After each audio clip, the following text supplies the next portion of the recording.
must be our goal and our guide. And all that we strive for as a human family, dignity and hope, progress and prosperity, depends on peace. But peace depends on us.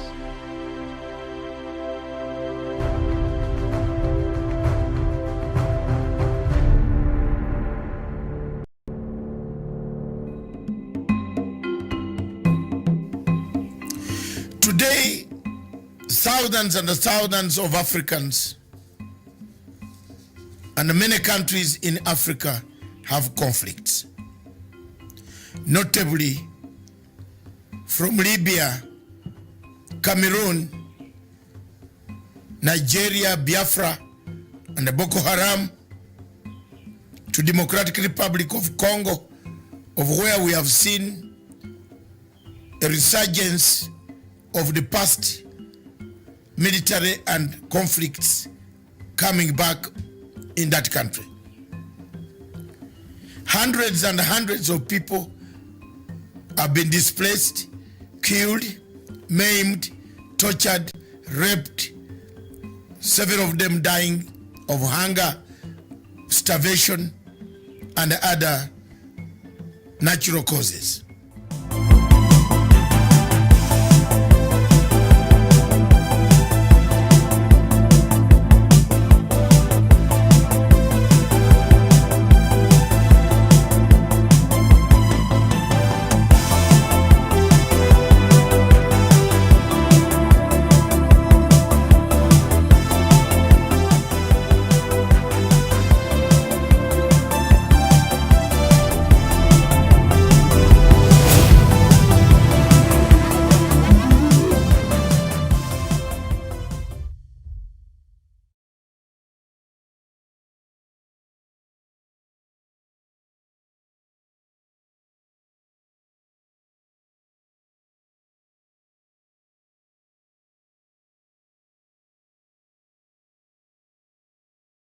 Good afternoon, viewers. Thank you very much for watching Punchline Africa Television, broadcasting from the remote control center somewhere in Africa, where we have to be very tactful in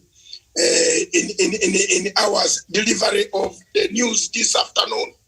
Good afternoon, viewers across Africa, the continent of Africa, the great continent that we fight for, that we yearn to have good results, that the future generation will enjoy as we live and apart to go and meet the Almighty God. Viewers, today's topic will be done. Miriam will go through with us with the newspapers headlines. I hope, Miriam, you have picked some papers. I don't know. Yes. Then we want to thank Professor Gerard Onyari, who is in the United States of America, who is coming right from US, and he is in the process of making sure that he can talk to Africa at the moment.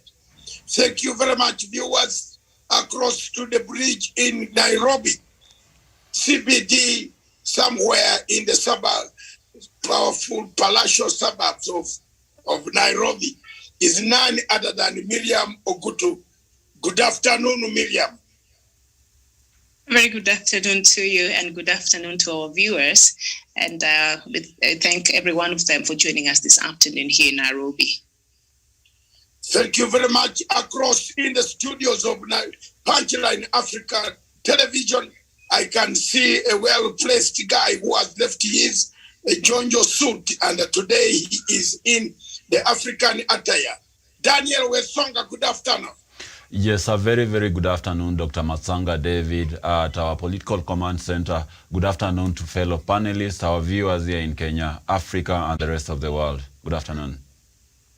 Thank you very much. Across in the United States of America, good afternoon, 3:40 p.m. is a Central American time. Is none other than Gerard Onyari. Good afternoon, Gerard. Yes, good afternoon, Dr. Masanga. It is my good morning here. My fellow panelists, our viewers from wherever they are, Punchline Africa is watched all over the world. Thank you very much. You must be in Western America, West America, which is California. I You're don't right, know sir. whether you in You're right. California? You are right, sir. Yes, which is 3 a.m. in the morning in California, near Hawaii, that side of California. Thank you very much, Professor, for waking up in the morning and back in Narok, our man, the usual hard-hitting man himself, Samuel Tawish Ole Sesana. I know you have come back. Thank you very much for coming back to. You have been away for some time, but you've tried. We stood our ground. Good afternoon, Tawish Ole Sesana. A very good afternoon to you, Dr. Masanga from the Political Command Center. Good afternoon to Professor Jared Onyari, my colleague, panelist Sean Wesonga, as well as, of course, Miriam Mogutu, and all our viewers watching this program in Kenya, Africa, and the rest of the world. My pleasure to join you. Good afternoon, Dr. Masanga. Thank you very much. And another one who is on the show, I don't know how many, any other person who is there. I don't see anyone. I saw Dr. Nyachama was around. I don't know. Miriam, back to you. If there is anybody who is not, today I am not in a system where I can see everybody properly. As you can see, I have used an improvised system today and in order to broadcast to the nation. Today, Miriam, back to you. Kenyan news headlines. Then we talk about them, the developments in Kenya. Then the topic today that is, and it's good, Professor Jared Onyari is present here today. The topic is, given the perennial difficulties that the Democratic Republic of Congo has caused us from the time of partition, is it the time to arrange it? It's a very serious topic. Rearrangement of DRC Congo. It is time to break it up. We cannot talk about every day. We are having the same problem all the time. The same thing. Terrorists coming from Congo to bomb Uganda, kill people. ISIS coming to Congo. Diamonds being taken. Wars upon wars. Is it time for us to arrange Democratic Republic of Congo? It might be a controversial subject, but I've brought it now. It is up to me to take the cross up to the cross and go with it in my grave if I don't succeed. Thank you very much, Miriam Ogutu. And don't go away. This is the sweetest topic that I want to hear, Professor Onyari. I want to hear Professor Onyari's comments, given that it is we Ugandans receiving the bullets every day. It is we Ugandans receiving the bombs every day. It is we Ugandans who are suffering as a result of a neighbor who never puts its house in order. Is it time to rearrange Congo? Thank you, Miriam. Back to you in the studio. Let me set the light. Very well. Thank you so much, Doc. And indeed, it's going to be a very interesting conversation this afternoon. I'll take us through the Sunday Nation, and then Daniel Wasonga will bring us the Sunday Standard. And on the Sunday Nation this afternoon, the main headline, Raila Ruto in sweet deal plan for LKA, and Chief Minister post-campaign refunds and cabinet positions for One Kenya Alliance principles. The stories on page 4. And then 302 students held over school fires. The stories on page 12. And how my son became a terrorist. Families of 2 of the committee trio rearrested this week after staging a daring escape from prison revealed the troubled childhoods of their sons, both of whom ended their education at primary school level. The story is on page 8 of the Sunday Nation. Oburu, Jomo's fight with my father and the Kibaki betrayal. The story is on page 6 and 7 of the Sunday Nation. So that is what we have on the front page of the Sunday Nation. So Songa can bring us the Sunday Standard. Yes, Thank you, Miriam Ogutu. And of course, the Sunday Standard also has more of politics, and that is Raila's moment. And it talks about after nearly 2 decades of an unsuccessful quest for power, the stars seem to be finally aligning for the ODM leader. He has, for the first time, got a sub backing of president and the state apparatus to add to his sizable political support. But he still has to overcome his challenges, including DP Ruto. And it quotes there saying that he has recently rediscovered his old moniker, Tinga, to counter Ruto's wheelbarrow. What the wheelbarrow can do, the tractor can do even better. And that is found on pages 22 and 23 of the Standard newspaper. Thank you very much, Miriam. Now, read us through the papers, ask us questions quickly, and then we move to the subject which is pending on us. Let me break the ice. Me, I have been always a man who puts my agenda very straight.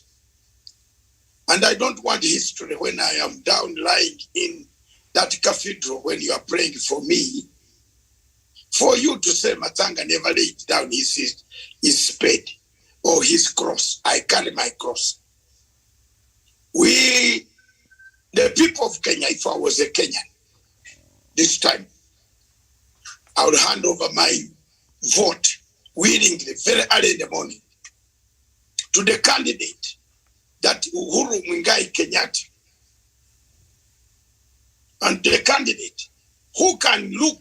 I want all of you, wherever you are in some of you are in California, look through the window of California and see. If you don't see a good road walking across your window, I want all of you to look. Wesonga, you are in Kenya. Medium, look through your window there. You see in that nice house.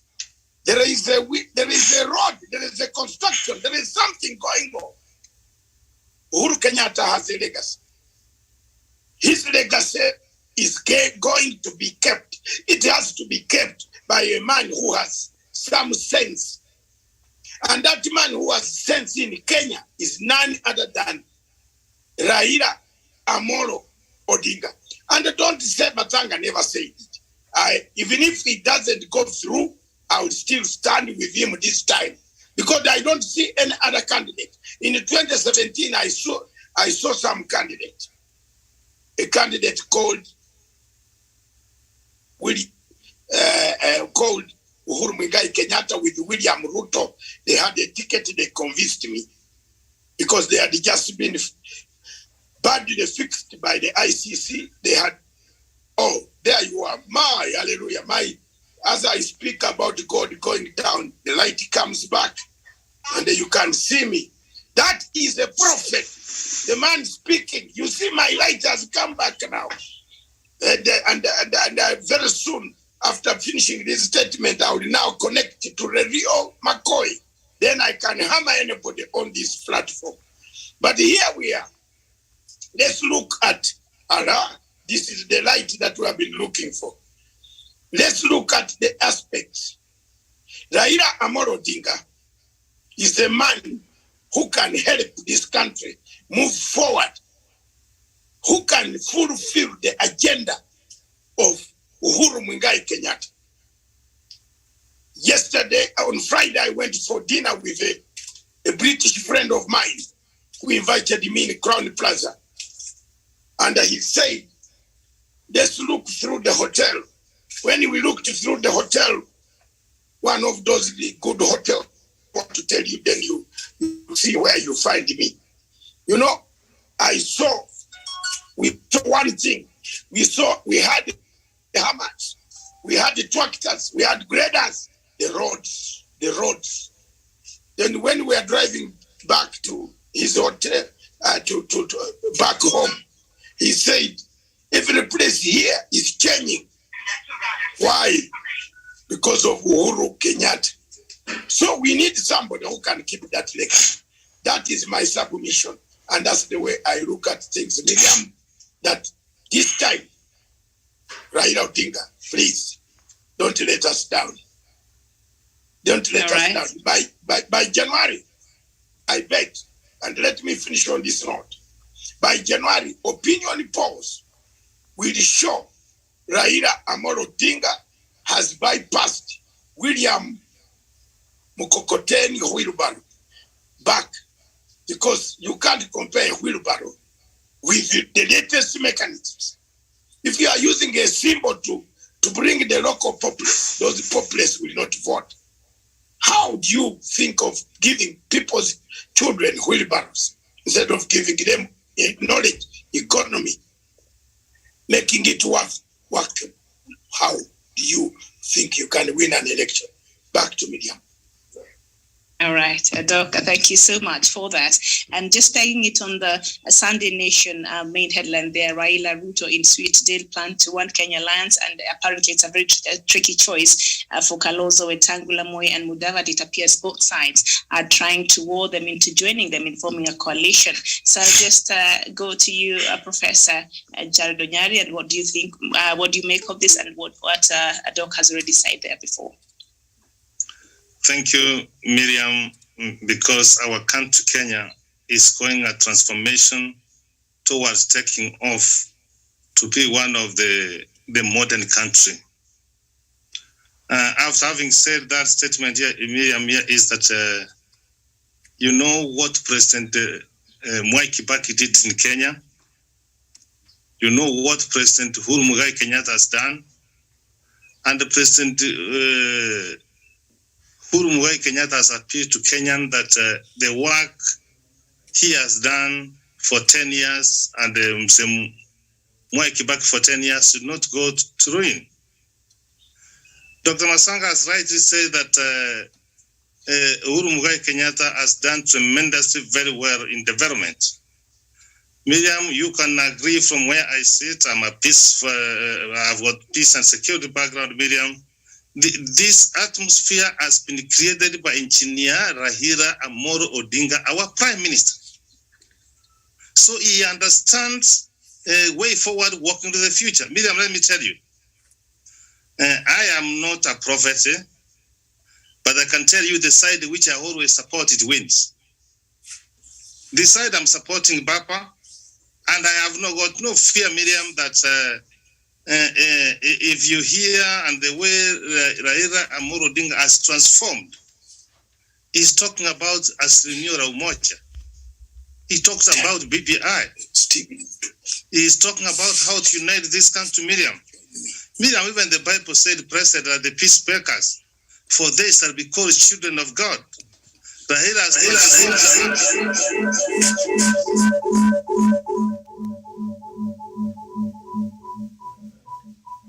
Apologies for that. Doc, if you could just mute your... Yes, thank you so much. Yes, Miriam, Raila is talking about peace. He wants to ensure that Miriam, Miriam Raila is doing 77, 78 years. He will be the president when he's 78 years, Miriam. An old man of 78 years, Miriam, what does he want for the country? He wants to leave the country better than he found it, Miriam.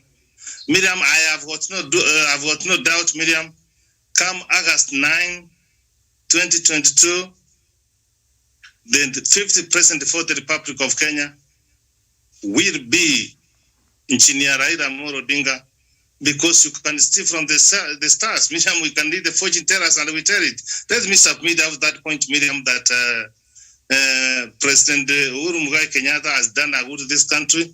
He has given direction. And Miriam, let us follow that direction, Miriam, if we have to secure this country for stability and for future generation, Miriam. Miriam, Raila Odinga, you know what it does? It detests corruption in this country, Miriam. You know what, Raila, this country, Miriam, if you see the evolution being a success, Miriam, this is Engineer Raila Amolo Odinga, Miriam. And you know his stand, Miriam, he wants to increase it from 15% to 35%. And Miriam, you know, that within 100 days of him in office, Miriam will revive BBI. You know that. Thank you. Okay, thank you so much, Daniel Wasonga. Yes, and of course, Miriam, I tend to have a strongest opinion that align to what Dr. Matsanga said and Professor Jared Onyari. When you look at these two top contenders of the 2022 presidential election, that is William Ruto and Raila Odinga, you know, there is a stark difference between the two. It is like comparing day and night. Raila, on the other side, you remember when they were in a coalition with Mwai Kibaki from 2009 all the way to towards the end of 2012. You saw how infrastructural revolution happened. We had Thika Road coming, Superhighway coming. We had a lot of national infrastructure. That is the time when most roads were actually constructed, and Kenya was doing quite well in terms of economy. Even let's just go back, not after the peace agreement between Raila Odinga and Mwai Kibaki in 2002, when Raila Odinga was working together in Mwai Kibaki after the Rainbow Coalition elections. You saw how things changed. At that time, they promised Kenyans that we're going to have free primary education. And I remember William Ruto, the likes of Musalia, who were still in KANU, were saying that this is something that could not happen, almost an impossibility. But what happened? We saw school-going children not being required to pay fees, as it were maybe some few months before. We saw even more schools, building infrastructure being brought into being, and we saw even electricity starting being connected to these school blocks. So to me, I think Raila Odinga has been tested and confirmed that he is a performer. And also just looking at his age, Miriam, I believe he's someone who has matured politically and in terms of even temperament. And I believe he's a statesman like he has always been perceived. So to me, I believe he has an edge over the Deputy President, William Ruto. Now, I'll be doing an injustice to William Ruto if I don't discuss about him. Of course, we know William Ruto. We've seen whatever he has done under President Uhuru Muigai Kenyatta. He has been all over news and local tabloids, being accused, or maybe some of his allies being linked to major corruption scandals. And in the second term, he has done nothing more than just politicking day and night. Yeah, just the other week, I was seeing a conversation on social media where someone was actually lamenting that today it is barely 8 a.m. in the morning, but William Ruto is at a market somewhere in a shopping center in the villages there campaigning. When does he find time to work in the office of the Deputy President? And remember, this is someone who is drawing his salary from the public coffers. This is someone who is moving with government vehicles and government security, but does not work for the same. I submit. Well, thank you so much. Samuel Tawish, your opinion on this matter. Thank you so much, Miriam, and indeed my colleague panelists for the submissions you've made. And I think, Miriam, I also join my colleague panelists in really agreeing that the right person that will take this country forward from where President Uhuru Kenyatta has brought it this far will be Raila Amolo Odinga. I'm saying so because when you listen to other panelists and when you listen to views of Kenyans who are very honest and genuine in their hearts, they feel like this is the moment that we will need really Raila Odinga to take over the leadership of this country. He should take over because, Miriam, we are at a point of make or a break for this nation, depending on how we are going to handle this coming election. I'm saying so because you understand it's going to be a transition. The incumbent won't be defending his seat.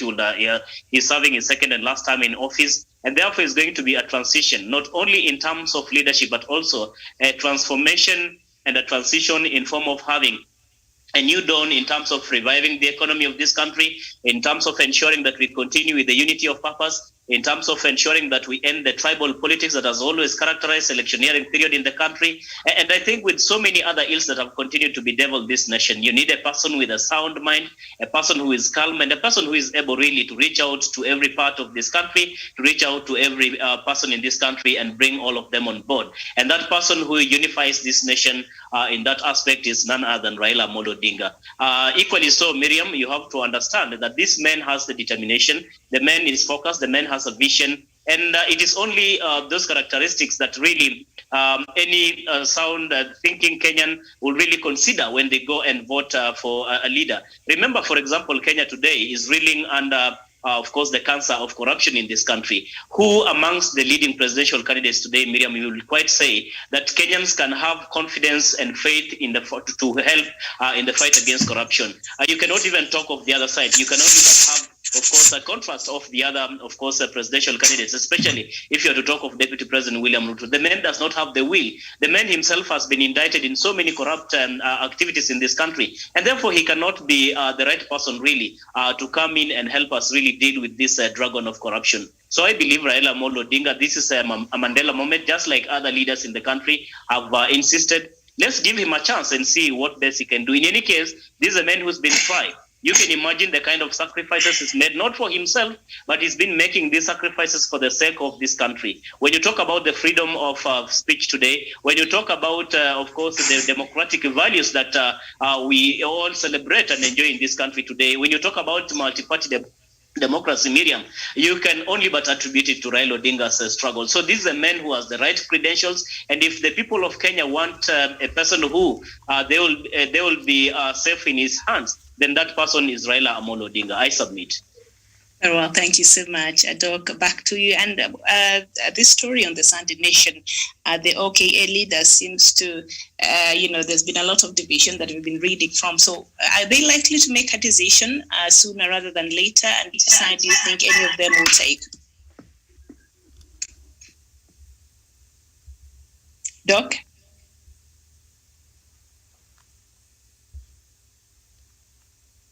You're muted. Okay, thank you very much, Miriam. You hear me properly now? Yes. Okay. Oka, you are joining Oka what? Leaders. Which Oka? Oka leaders looking for money. These guys are looking for money. You must have something left after elections. It's not, if this election is over, are you useful, Miriam? Are you useful to the state anymore? Are you useful to the public anymore? If the elections are over, are you useful? Now ask yourself a question. Who is going to give you 2 million, 50 million, 20 million? Who? You are either in government or you make the money now from harassing Raila or Ruto, then you get the money. Now, the other guys left on their own. They cannot marshal even 30,000 people in Uhuru Park. So tuambiane ukweli. They don't waste Kenya. People of Kenya are tired. They are already, look, Miriam, one of the things that destroys my morale in Kenyan politics is you tell people the truth, they don't want you. They want you to go home, Uganda, where? But me, I will go home, I don't care. I will tell the truth, I don't care. I will not sleep on the tree, I don't care. I have a house where to sleep, I don't care. It is up to them to take the truth, or it is up to them. Kalonzo, Moi, another one, that bishop from Maragori, that one there from Vihiga. Wacha,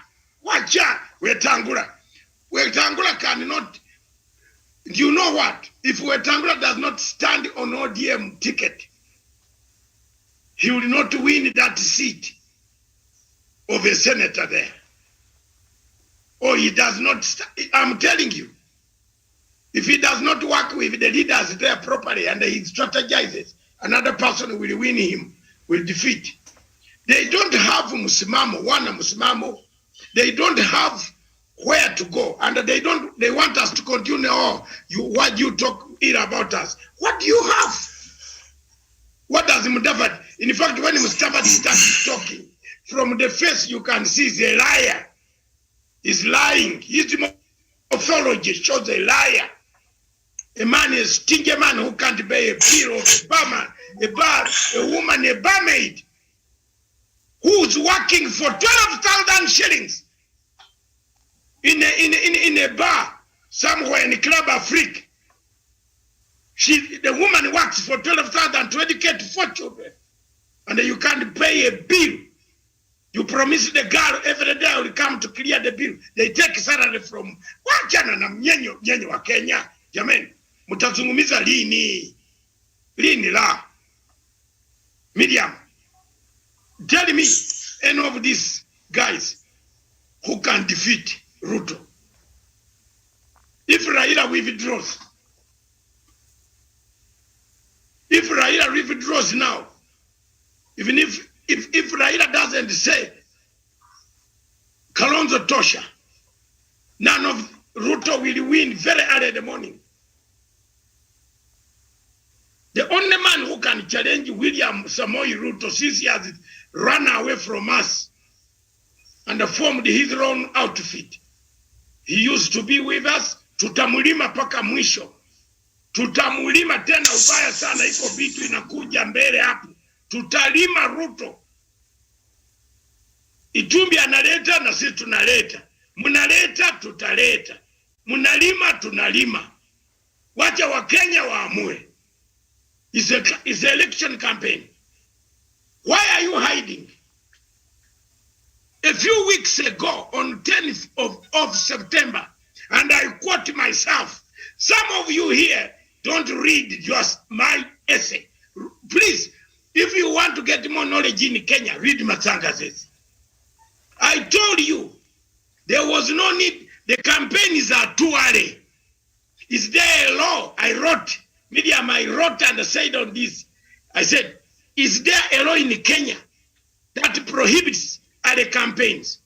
Now, a madman called Wafula Chebukati, who is mad, is it stifling elections in Kenya? He comes up yesterday to say what I said, that the campaign started too early. Where was he? Where was he when this campaign started?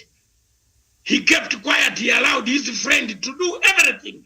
Now his friend has given him a signal. I will go for second round in Mount Kenya. Don't worry. Then after that, when I've finished the rally in Muranga, now start talking. We know what they do every day. Nyenye wa Kenya munalala. Unaangalia huyu mtu moja ako kwa elections, mwingine ako kwa debe. So the one in elections is going to rig the debe man to come in. And you have watched this go. No Kenyan is talking. Tomorrow they are going to say, oh, this election was this. Nobody is talking. So, in a nutshell, Okoa Kenya, Mama Miriam, they cannot win a village deep chairmanship. I am sorry. If you put Musalia for governorship with Otakiro in Vihiga will win with a large margin. God, I hope I'm not telling a lie. Let me look up again. Yes, because some people might think I'm doing propaganda. Otakiro will win the seat of the governorship of Vihiga and take it. Musalia will, in fact, very few people know Musalia in the Vihiga town, in the village. He rarely goes there. Do you know why I'm talking like this? Let me, if I don't praise myself a bit, maybe nobody will praise me. Very few people praise me like Professor Onyari and Tawish, and you praise him, they praise me and Mr. Wesonga, and you quietly, even if you don't say openly. If I don't praise myself, for me, I can win an election when I'm in London. Did you know that? I win an election in Uganda. I've won all these elections, seats, and a seat that I want my candidate passes in my constituency. My constituency. So, niko moto ya kuotea mbali. I've won a seat when I'm in London, 10,000 miles away. I can win a seat. Even if Museveni calls and an election in my constituency today, and the council's Nambeshe, and put there another one, the man you will put there will win a seat, but you will come, you will talk to Matsanga first. So I'm proud. I can win an election, even when I'm very far. Nambeshe is warming the seat for one of my children. Yes, and my children, I'm honest. One of my daughters is going to take that seat. 2026. Yes. Atakuja na karatasi hapana za Makerere University. Atakuja na karatasi kali sana. Na siasa kali ya baba yake. Atawin seat yuko. And then even Nambeshe will just give it, because I've been giving them direct. I have won a seat before. I can win a seat even when I'm very far. But this one, this man, this guy here, this Mudavadi, this Kalonzo, if you put Kalonzo and the governor of Kitui, what is her name? This one, the governor Mamangiru. Haki ya Mungu, Kalonzo will not even get to, he will get, it will be a national shame. So, hii watu, haribu time ya watu. The truth is this. Mudavadi is gravitating towards Ruto. We can see the signs. Their telephone conversations are very clear. We know them, we hear them. At times, we hear the murmurs from people like, what is his name? That senator, that Maverick senator, that Lumpen senator, what is his name? Malala. Ash. That one, let him go and do drama. He's the one who wrote this book of Butere. That is the only thing he has done for, no, that's the only thing he has done for this country. To oppose and go to court, and the Butere girls were given that trophy. What has Malala done? What? What has Malala done to be lecturing to people? Lecture to people maybe who have, if somebody with a small education like Malala to lecture to me, you know, that is why let me remain like that and walk in this world. I cannot be lectured with a man with a flat degree, with no honors. What? Onyani, for what? What will you tell me? You have got a small degree from the University of Nairobi, flat, no honors, not a honor, no honors. There is flat, almost you failed the exam. You want to lecture to me? I'm sorry. I'm sorry. I walk away. I can remain a refugee until God calls me to either hell or heaven, but not to listen to stupidity. You know, a small degree, you want to teach me political science, which I've done and done over and over and over and over again. So the politics of Kenya, Okoa, is it Okoa, Oka? You Oka in Swahili, in Hoka, Oka, is it, what is it in Kikuyu? Oka.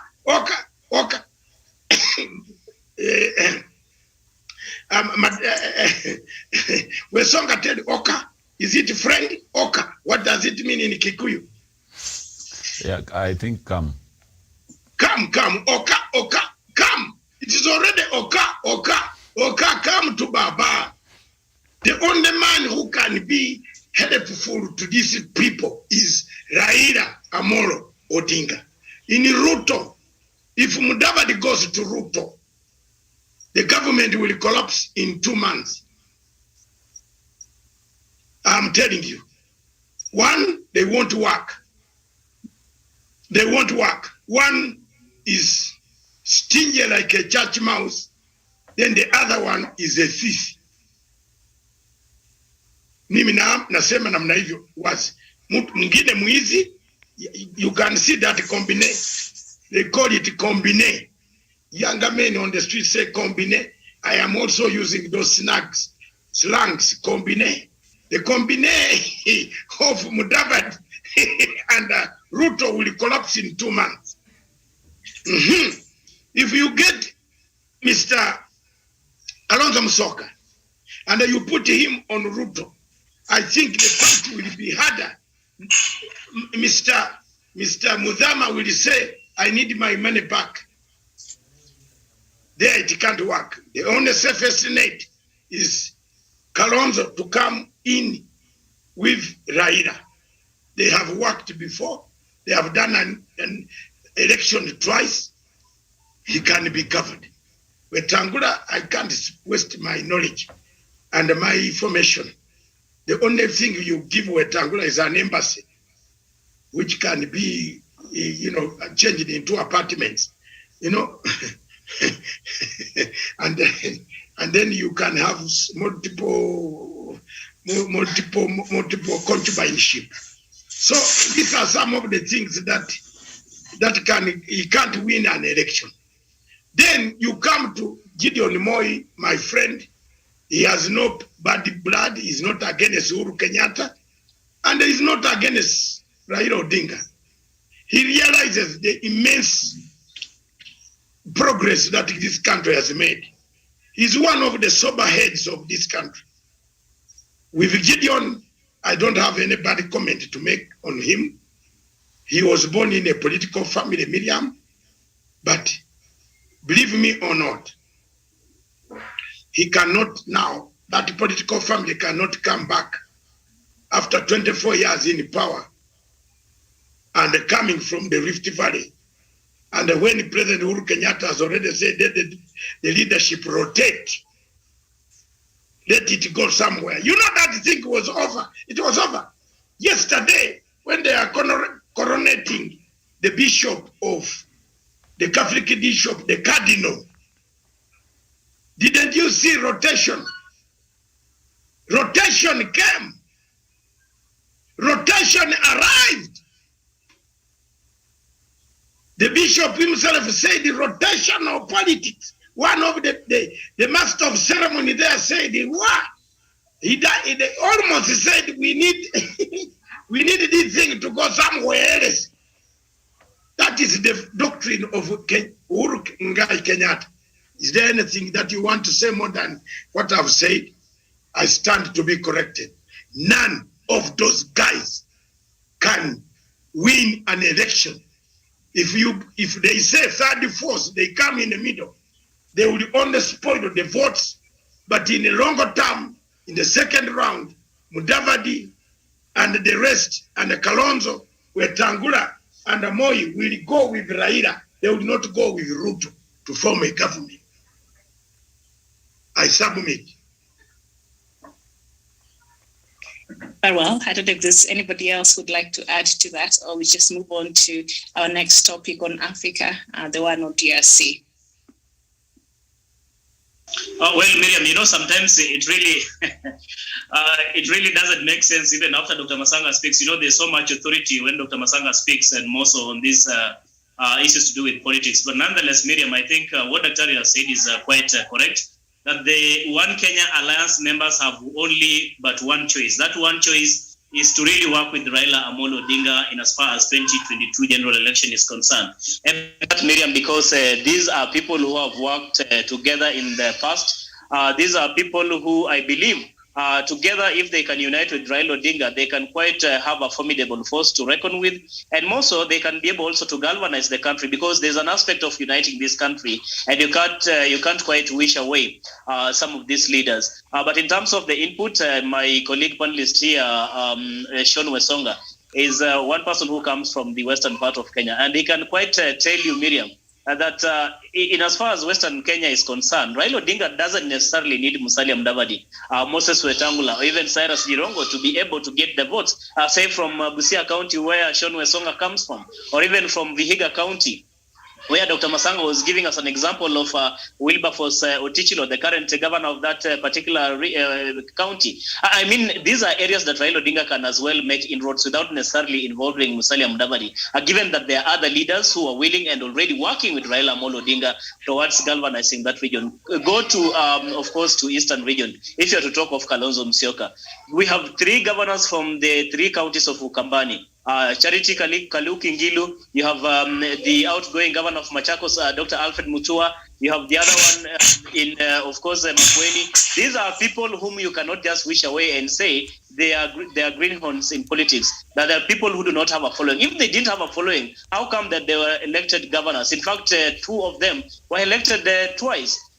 Save for Charity Ngilu. I mean, you cannot wish away these individuals that they can quite bring a substantial vote from the lower eastern region. So it only beats logic that Kalonzo Musyoka, Moses Wetangula, Musalia Mudavadi should just come and work with Raila Odinga, and not working with conditions, not that they want to become flag bearers, because they are not making any headway in as far as presidential campaign are concerned. Just before we got into this discussion, Miriam, I don't know where Musalia Mudavadi is, and with the same Senator Dr. Masanga was alluding to, Cleophas Malala of Kakamega. And you can quite see the kind of politics they're playing. They cannot even attract crowds. They do not have that charm that really makes them, get attractive, or rather attracted to the voters. So in itself, they only but need to come back to Raila Amolo Odinga so that they can work together and move this country forward. Only that way they can remain relevant. But if they are waiting until after the election, Raila Odinga still has the likelihood of being elected next year with or without the input of this One Kenya Alliance principles. I submit, Miriam. Right. Thank you so much. Anybody else? Yeah, Miriam, I equally agree with my fellow panelists, what they have said. And Miriam, you know, it is not a matter of just winning an election. If it is a matter of winning an election, Miriam, you know Raila is going to win. He has won in the past. But remember, the Guardian called Miriam is Aristrimio Raumocha. Miriam, we keep on talking about inclusivity. Where this country is, Miriam, and where I sit, I don't know where, Miriam, whether you have what the pain I have for the country, Kenya, Miriam. We want to talk about inclusivity, Miriam. We want even to see the smallest tribe, the Moro people of this country, Miriam, being feeling that they are part of Kenya, Miriam. Feeling wanachifunia kwa Kenya, Miriam. They feel that Kenya belongs. That's where we are. We are trying to build the fabrics of our nation.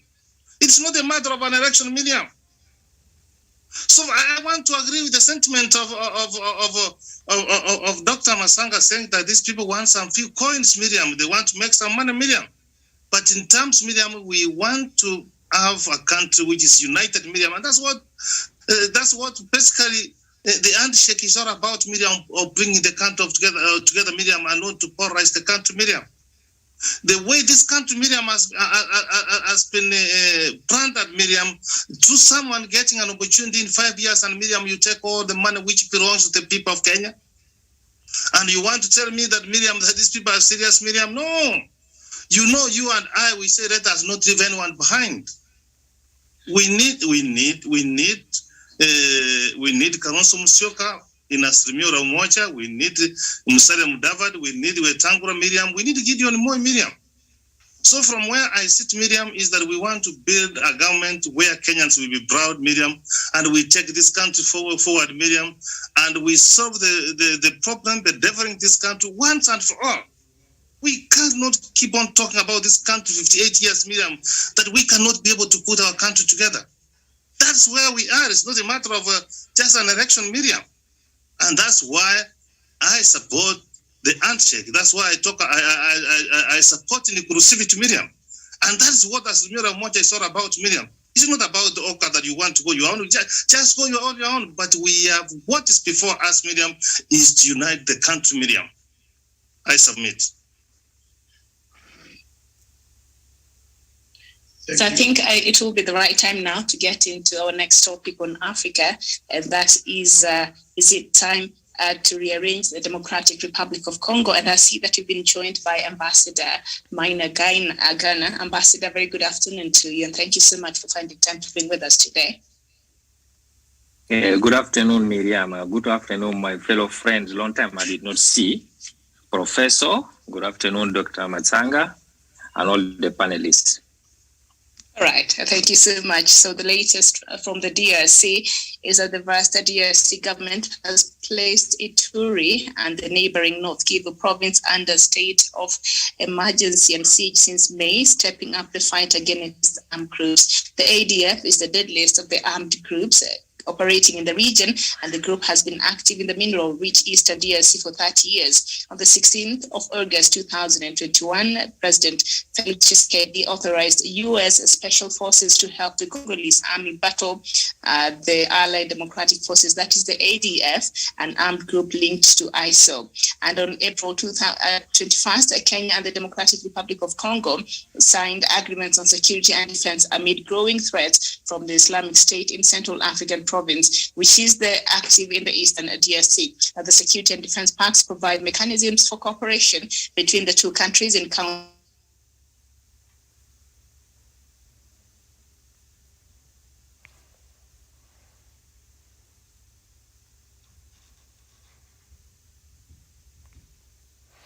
Yes, so we just had a problem there with my fellow colleague Miriam Ogutu, and I shall be taking over the topic of today, and that is, should we rearrange the DRC? We have been seeing a lot of conflict coming out from the Democratic Republic of Congo, and more specifically the eastern side of the Democratic of Congo, and that is what forms the basis of our discussion with the perennial terror attacks and the conflict in DRC. Is it a time to rearrange the DRC? Let's open up the debate. We seem to have lost. Yes. What is happening down there? Yes, Dr. Matsanga, maybe perhaps you should take over. We seem to have had a technical hitch with Miriam Ogutu. So we are just looking at our main topic of the day, and that is in regards DRC. So to our viewers, the question is, with the perennial terror attacks and the conflict in DRC, is it time to rearrange the DRC? Dr. Matsanga. Oh, thank you very much. Miriam went off technically. We all have technical hitches. This.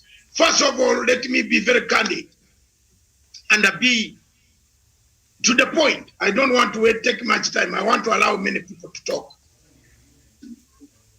Time and time again, since 1961, since Congo, or let's go back to 1884, the partitioning of Africa by Bismarck and the cows. It divided Africa into several countries. Without consent, nobody told them to take us where we belong. We were divided in two countries that we find ourselves in today. The borders were taken over by people, inhabitants of those borders. Since 1961, when Patrice Lumumba disappeared, after in short time independence, after Belgium and France agreeing to switch states, and Belgium took over Congo. The Congo we see, the DRC Congo, remains the sick child of Africa, remains the source of problems for Africa, remains the bleeding ground for Africa, remains the immorality that we see in Africa, depicts the killers that we see in Africa, brings out murderers that we see in Africa, brings out dictators that we have seen in Africa. I want to tell you that my country fell to victim of dictatorship because the first coup in Uganda happened because Idi Amin stole diamonds, gold, and ivory from Congo. Milton Obote tried to check on Idi Amin. For you younger people who don't know history, who are listening and reading it in the books, that is, I was there. I was already born. The crisis was real in 1966. It went up to 1971. Dr. Milton Obote tried to get Idi Amin to explain where he got the diamonds that they got from Congo. So Congo has been a center of difficulties for Uganda for a long time. There is no need of keeping quiet and talking about the DRC, sending troops to DRC. You can send even 1 million troops. You are wasting your time. I want to tell every country that has gone in Congo, if you don't follow Matsanga Fiore, you are lost. You will never get any peace, any happiness. You will come back crying. I'm telling you. Congo is too big to be manned by one president. Congo is too big to be left to only the medium under the panel. Can I tell you that in Congo, there are some airfields, well-organized airports that are not on Google Map? Did you know that? Did you know that there are airfields that are not on Google Map, where planes are leaving Congo without Kinshasa knowing whether the planes are in their airspace or not? Did you know that? If you didn't know it today. Congo has been a source of all these problems that we see in Chad, that we see in Central African Republic, that we see in South Sudan, that we see in Angola. Tell me why Angola fought a war for more than 30, 40 years. Tell me. Tell me why Burundi, Rwanda have never been stable. Tell me. Tell me why we Ugandans should be killed every day, every year because of Congo. Then what is the next solution that will bring Congo stability, tranquility, peace, enablement, empowerment, economic recovery, and what else do you want? Political sweetness. There are people in Congo today, as I submit my case, who don't know that Mobutu died a long time ago. There are Congolese who think that Kabila is still in power. So how do you expect these people, when they meet normal people like us, who know that Mobutu died a long time ago? How did you expect people who don't vote for the president who gives orders from Kinshasa? I'm making my case here. Miriam has just read some statement where they said the president Tshisekedi has issued a decree. Does that decree help anybody in Congo? Does it help the natives of Ituri? Whom does it? How much tax is got from Ituri and it is taken to DRC Congo in Kinshasa? Therefore, for me, I am a Pan-African. I want a united Africa.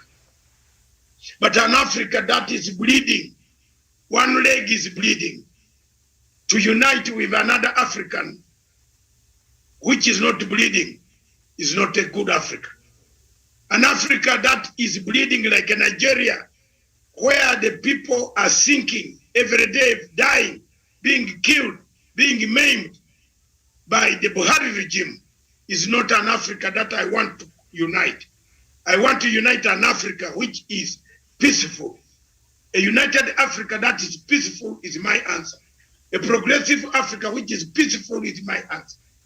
But for you to tell me Congo is left like that, look at the men who killed us in Kampala last week.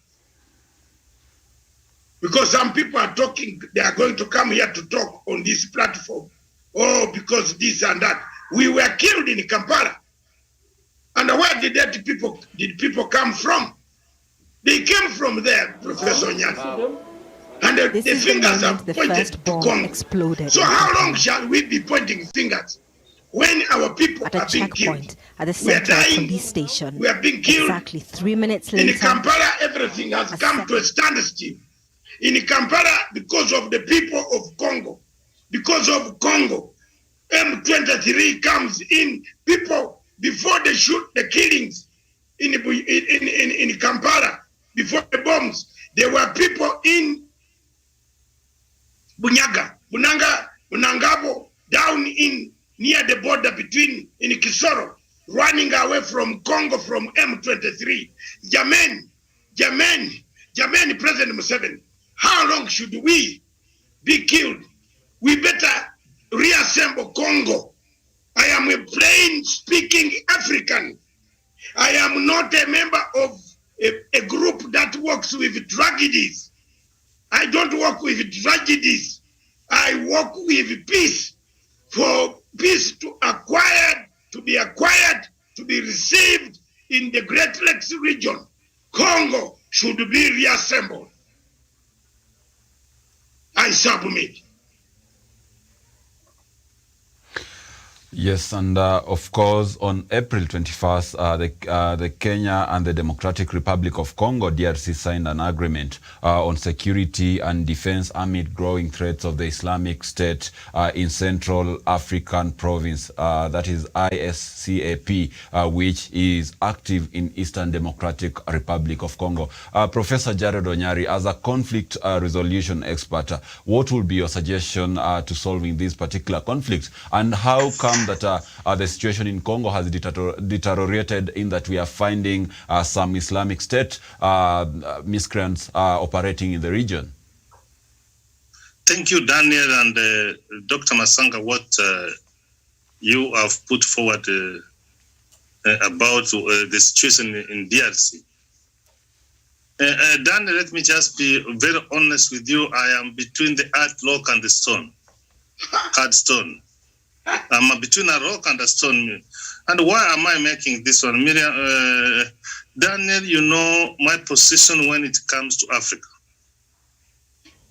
Daniel, I am a true Pan-African. And Miriam, and Daniel, you know very well I love Africa. I mean well for Africa. I mean for the United States of Africa, which my comrade Muhammad Gaddafi was dreaming about, but what they do? Dr. Masanga has gone back to pre-independence days and said Dr. Patrick Lumumba, who were talking about the unity of Africa, Kwame Nkrumah, Dani, and we have not succeeded, Miriam, and we are finding ourselves in this kind of situation. What is the way forward? If the doctor Daniel diagnoses you and find that one of your foot is one of your legs is having cancer, what do you do, Daniel? For you to enjoy a little bit life and before it spreads to other parts of the body, you get amputated. So from where I sit, I don't know whether Dr. Masanga, you store my notes. I don't know, because my book has not yet come out, and I have given recommendation on what needs to be done to African countries. Dr. Masanga, you know, Democratic Republic is a huge country. It's one of the largest countries in Africa. And to be very honest, the people of DRC, they have not enjoyed peace. And I'm glad that the Gaina miner is around here. He should tell me, where do the diamonds and gold, precious minerals being taken from the Democratic Republic of Congo, where do they end? Now that you live in Paris, you should be able to answer and tell me that question. And you know, the ISIS is in the Middle East. This isn't just an ideology. Ask yourself, how does it find its way to the Democratic Republic of Congo or Central Africa? And you know, as I do, Daniel, that areas where United Nations have entered, you know, there will never be peace in that country. That's the beauty of it. And for us to outmaneuver these people, because what they want to do is to cause chaos as they take our minerals, as they take our resources, as they take our soil. You know, my recommendation I've given about Somalia. I've said that we need to have Jubaland, we need to have Somalia, we need to have Mogadishu. That is the same recommendation I'm giving to the Democratic Republic of Congo, Daniel. We cannot afford to have the blood of an African people being spilled. It is not a joke that people can walk to Gambara and kill the blood, spill the blood of Africans, and we watch. And I'm giving this recommendation to neighbors. That's loud. I'm giving this recommendation to Kaguta Museveni. We should start a process. He has got a military background of ensuring that we divide Democratic Republic of Congo, I submit. Thank you, Professor Jared Onyari. And Ambassador Ghana Maina, because Professor had asked about these diamonds, and of course earlier on Dr. Matsanga David had talked about these unmarked airports in DRC where minerals, diamonds and other natural resources always leave the land of Congo to go to the west. So, and Professor Jared Onyari has just raised maybe a point of concern now that you're in Paris. Where do these minerals from Congo end, and who should be to blame for the delicate situation that we have in Congo? Professor Ghana Maina.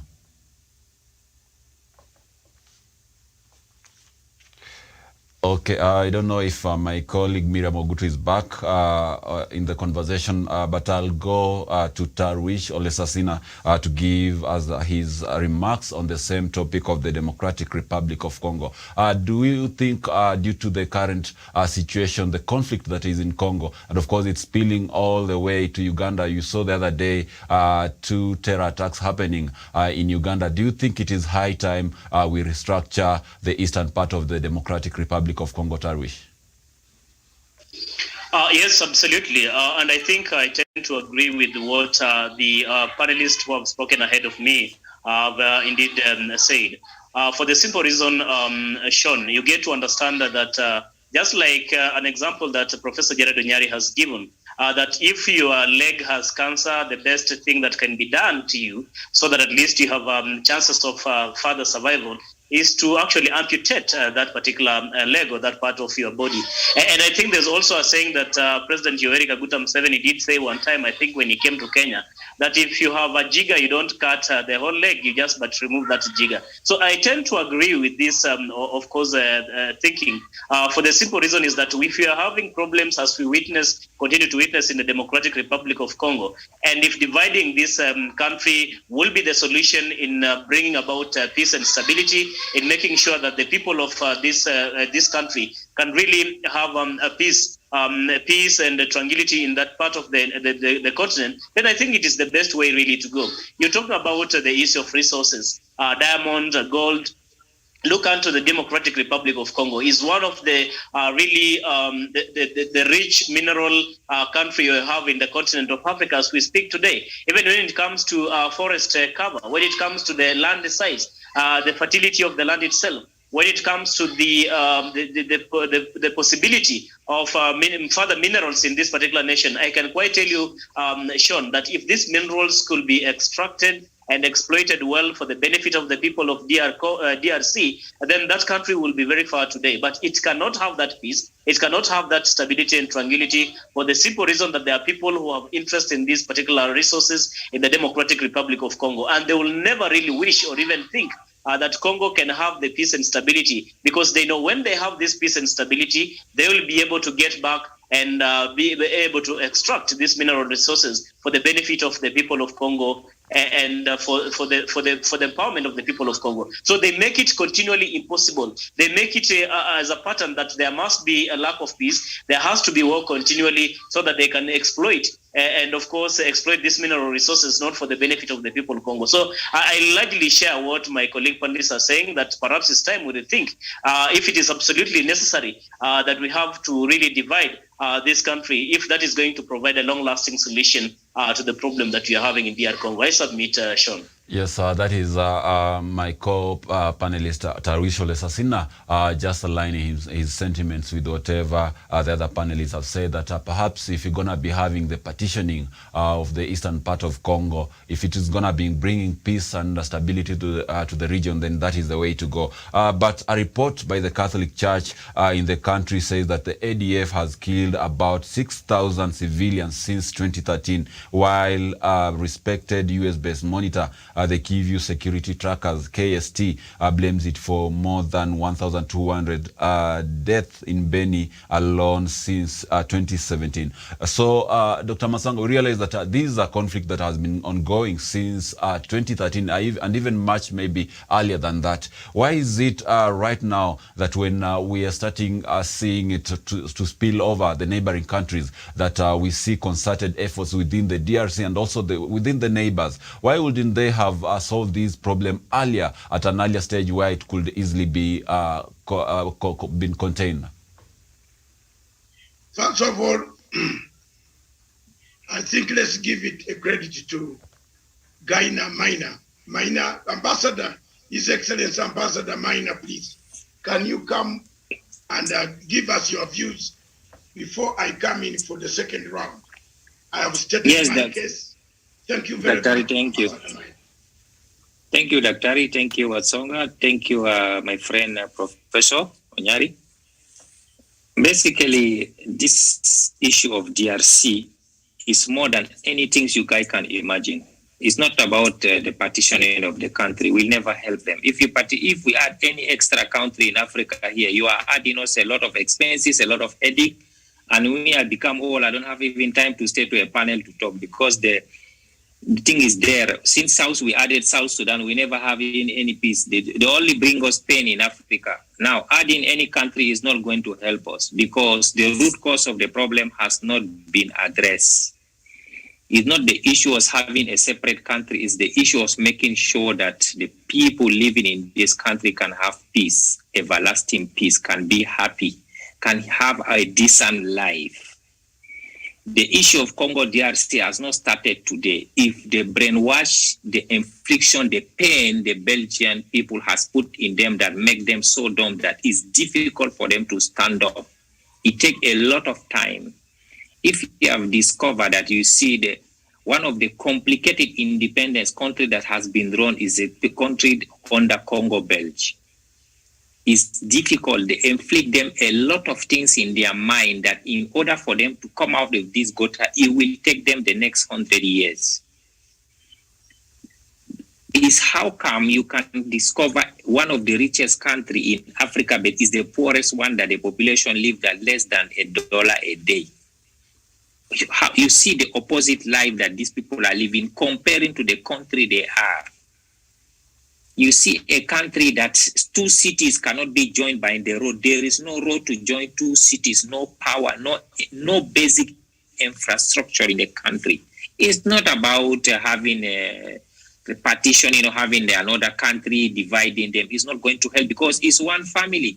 You can't divide one family and you want them to have peace. No, the situation is there is a deeper root that needed to be fixed. If it's not been fixed, for the next 50 years we will talk about it. Ambassador, can I come in here? Please, the viewers want to see what is that deeper problem. My position is... Yes, tell us the bigger problem. Don't just... Give us your position then. No, I've given my position. Were you not listening? No. I was saying, you are telling us it's a deeper problem. What is the deeper problem? That is what I'm asking, sir. Thank you. The government system of Belgium is almost the same, similar like French. Is like French system. Is very difficult to run a country because things are complicated. There is no decision making. Is a one-man show. And in the era we are living life in Africa, one-man show will never develop a country. Countries, people have to take the matter in their hand to make sure that everything is federalized, that each county can take, the development of their area. But now when you see in Congo DRC, imagine the decision in Ituri have to be made, even to build a small healthcare center that can have 20 beds. Decision has been taken in Kinshasa. It will never have a decision. Something simple I've given you to dig a borehole. Kinshasa have to take a decision for how long this thing can continue. Even though we divide them, I'm telling you the deepest problem is Congo, Belgium has put the system that these people, for them to wake up, it will take them time. Now, the only way to do it is to make sure that they decentralize. The decentralization system they have to put any region independent and make sure that they feed them the resources and they hold them accountable to develop their areas. But if we have one-man show for how long? This thing, like I was saying, UN is in Congo more than 20 years now. But is there any peace even in 50 kilometers from the UN base? Something is wrong somewhere. How come we have more than 2,000 soldiers UN in Congo DRC, but 50 kilometers from the UN base, there is no peace? That is the question I'm asking to the panel. Yes, that it is very easily answered. Ambassador Maina, the thing you are even talking about, you came very close to saying your mind today. For the first time, I've been listening to you every time you come on this panel. You talk and a bit about the bush and condemn Africans. We are very bad. We are what? Now we have brought you a subject which touches you. No, me, I'm the person who see the reality. I'm not using emotion. That always I'm telling you. Not emotion. Please, yeah, you have thank not listened today. Today you have not. I am not. Yeah. You have not. For me, told I cannot us. Blame something that is not helping me. Are you going? I see it. Go ahead, Dr. Ambassador Maina, with due respect, Your Excellency, Africa, you have told us the problem is we have a colonial mentality of the Belgian, which is in Congo. That's one reason. I'm now marking your essay. And actually, let me start on this panel, be marking your essay, so that you can learn in the future. One, you have told us you have a point that Belgian mentality has got to the Congolese, which is the same as you, the Chad. You are also French mentality has got you. Let me mark the whole thing very nice. Two, you have told us there is need for decentralization of services. You have a point. You have made a point there. I would be giving you some marks if I was marking your essay. Because on this panel, you are talking with some people who have read books and have gone deeper to write. And they write and they read. So, three, you have made it very clear that condemning and partitioning of DRC Congo is not the solution. Isn't it, sir? You have made those points very clearly. Those are points that now you need a rebuttal. We need now a rebuttal. We need to bring a rebuttal. We need somebody to answer you. Is there no decentralization in Congo? There is. There is decentralization. No, yes. no. Let me come in. The centralization of you as an Englishman and the French is totally different. Don't make mistake about it. I am saying the Congolese, unless you don't understand what I'm saying. I'm saying the structures of governance in Congo is what exactly you say is lacking. But I'm now telling you that the Ituri province, the Kivu province, those are provinces that have been decentralized. Unless you are saying they should be decentralized. Okay, they are not decentralized, they are pretended. Yes, thank you. So unless you want the type of same, you are talking about what we call same autonomous states. Thank you. Like those in Nigeria, where the governor can have a budget and work on his budget to save Congo. Thank you.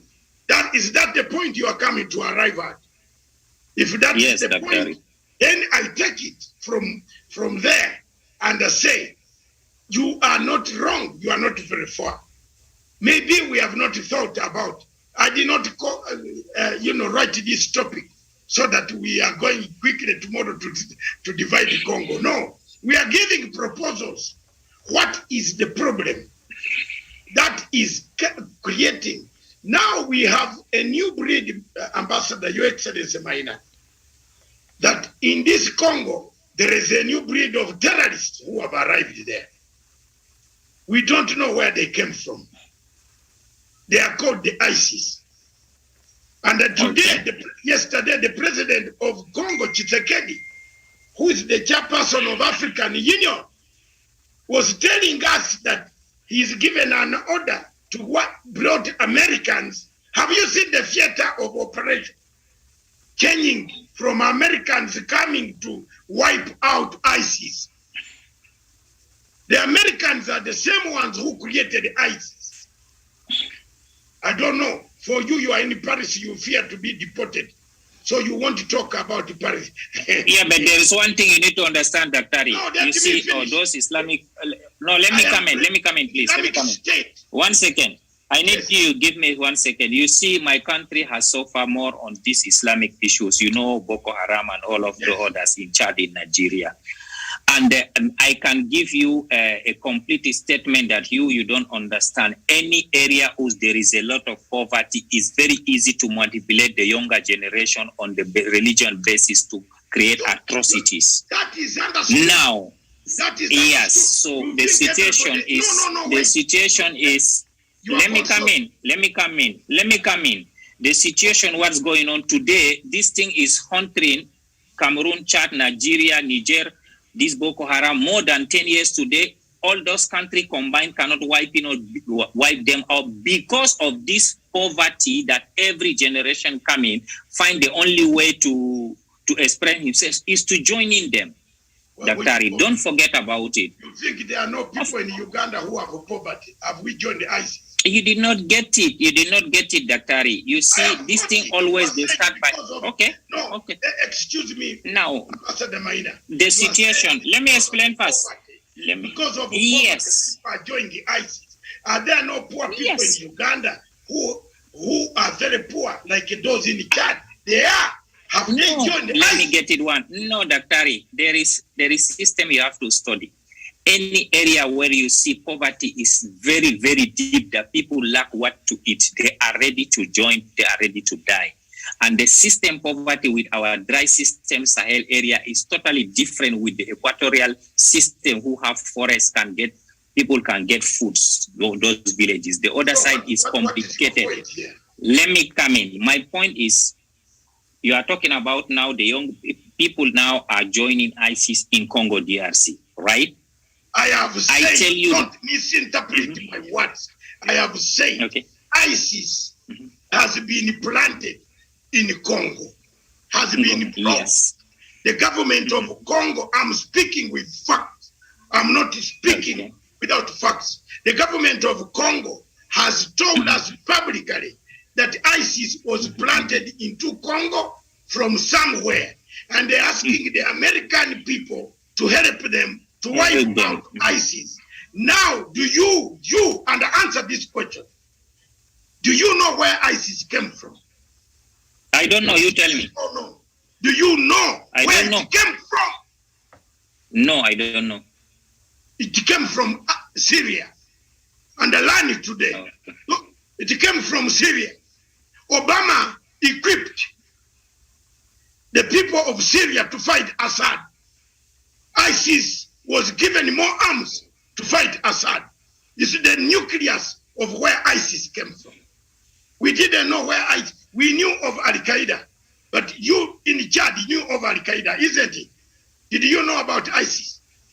So you better get your facts first. Who has now carried the ISIS in Mozambique? We see ISIS planting itself in Mozambique. ISIS planting itself in Congo. Who is planting this ISIS on the continent of Africa, such that Africa will be in a perennial poverty that you talk about every day in your so-called programs, that economic recovery, how do you should know who is planting this type of ISIS. We are not the ones. Congolese are not planting ISIS there. You are receiving ISIS in Sahara region. They have killed people in Chad. They even ended up killing a president of Chad. Somebody just killed him. And nobody complains about his death. People have forgotten about him. They have brought a new man and they replaced him. I am sad as an African. Akiamu. And Maina, you might laugh. But me, I'm a Saudi. I don't laugh. I'm telling you. I am sad. I am sad. A president of a country being butchered, being killed, being cold blood. We have a problem in Africa. We see in Burkina Faso, we see Nigeria, Boko Haram abducting people in daytime. and taking people away. Who planted this ISIS? Where did it originally come from? Now we see ourselves in Uganda. We are being bombed every day from the same state. And we shall say, even if you make them have money, you say the truth, you have spoken the truth. You have actually given us our points. I want to give way for some other people to talk. You have given us. Yes, Dr. Ari, let's go ahead. You have solidified my points. Do you know what you have done? There are people in Congo who don't know that Mabudu died a long time ago. Pygmies in the Ituri forest don't know that there is leadership in Kinshasa. They don't know. That's true. There is no road from Kinshasa to Ituri forest. You have to fly by plane. So in the countries as big as twice, 3 times big as Europe, why do we divide Yugoslavia into several countries? You are in Paris, Mr. Maina. You know very well that Yugoslavia was one big state. It is no longer one big state. Is there no stability? There is stability in Europe. Why are we allowing one country called Congo to bring us more chaos on this continent of Africa? Why are we allowing our army? Kenya has sent in army. Uganda has sent in army. Rwanda has sent in army. Zimbabwe has sent in army. The French have army. UN has army. You tell me, surely, can we continue with all the armies going into one country? Time has come for us. And if you see the expenses, look at the expenses even they are putting there for nothing. A lot of money they're sinking in DRC. Yes. You look at the expense these countries are having. Look at what Kenya is receiving. Look at the expense. Look at Kenya has to pay for those troops. Their existence in DRC Congo, South Africa, Tanzania has to pay for. There are Tanzanian troops in DRC Congo. So why should African countries, instead of spending this money in their own projects on economic upkeeping, why are we keeping Congo? That's why we are saying, as I conclude, and I give it to Onyali, who has been waiting to finish you, because I'm trying to give you some points to moderate, that look here, Congo needs to be reassembled. The reassembling of Congo into whichever way you want to reassemble it. To remove poverty is reassembling, isn't it? If you remove poverty from Congo, you will have reassembled and made Congo an economic haven of Africa. But Congo is a problem child of Africa from 1884 to date. I submit, Professor Nyari. Thank you, Dr. Masanga and Ambassador Maina and my fellow panelists for this good conversation. How I wish that Ambassador Maina keenly listened to me what I said.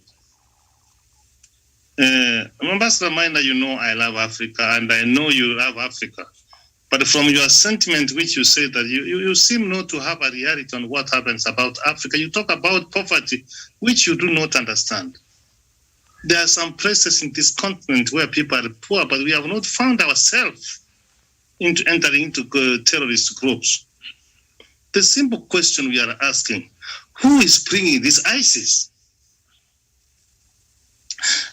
And you have rightly said that 20 kilometers away from where the UN camp is, there's no peace.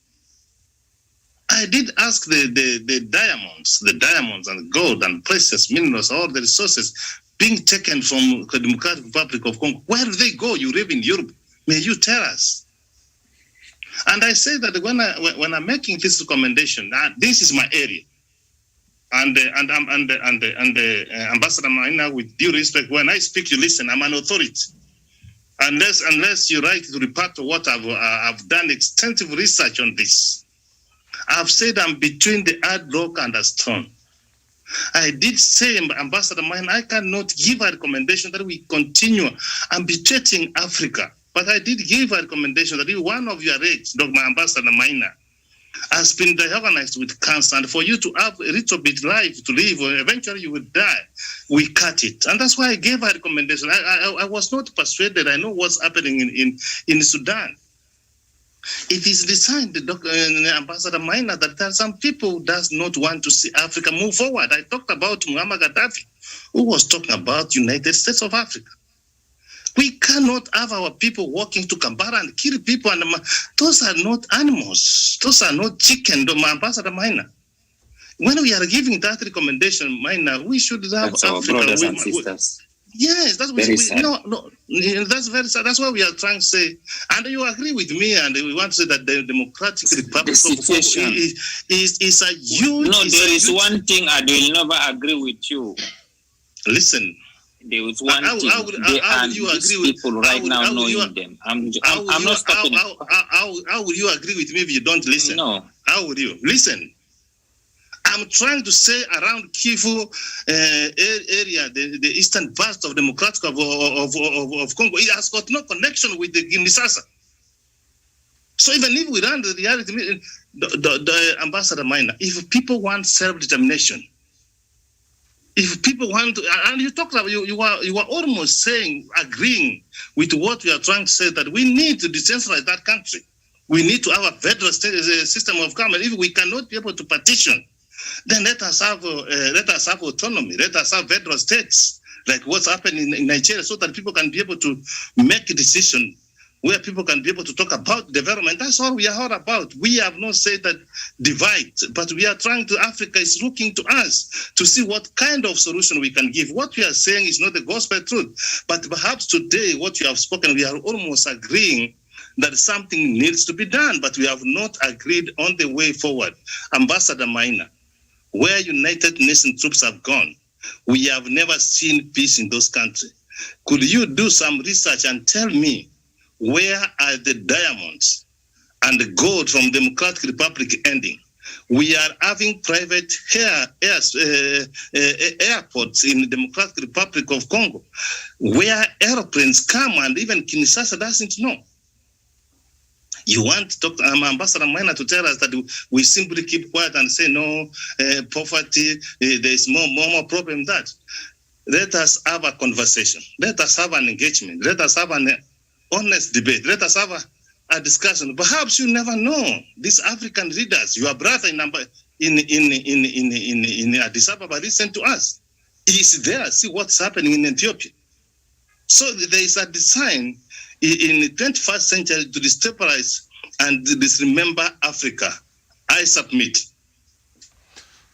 Yes, maybe Ambassador Maina Ghana, you can revert to whatever Professor Jared Onyari has raised, and then we shall go to Tarwisho Lesasina before we hand it over to Dr. Masanga to conclude it for us.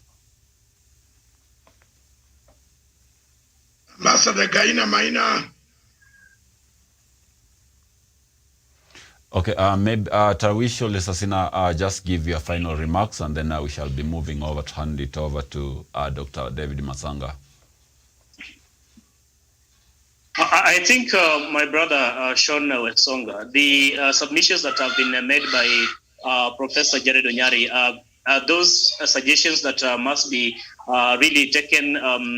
We must take heed of those advice and suggestions that he has put forth, including what Dr. Masanga has suggested, because what we are discussing here is not more of seeing how we can escalate matters in as far as the situation in DR Congo is concerned, and even the environs, but seeing how we can make these suggestions that can go a long way in attempting to find a solution to this perennial problem that we experience in this part of the continent. Because again, ours as a panel, ours as a television, I think, and also as analysts and the professionals like Professor Jared Onyari has said, the authority he has is to provide continually information that will help when they can pick such kind of suggestions that you are putting forth, to see how we can remedy and provide a long-lasting solution to the problem that we are having in DR Congo. And if, for instance, just like I wouldn't quite want to wish away the remarks by Ambassador Ghana Maina, Why am I saying so? Because he's equally of the view that maybe, partitioning this country, say into two, might not really provide a solution. That perhaps we need to go away that maybe Nigeria has, the federal system of government, where you can have, and I think it is more of like what is happening in Kenya today, where you have, for example, counties or you have federal governments, and these federal governments have their own administrations, they have their own budgetary allocations, they can be able to develop their own policies, they can be able to see what is of utmost priority to the people within that particular jurisdiction. And I think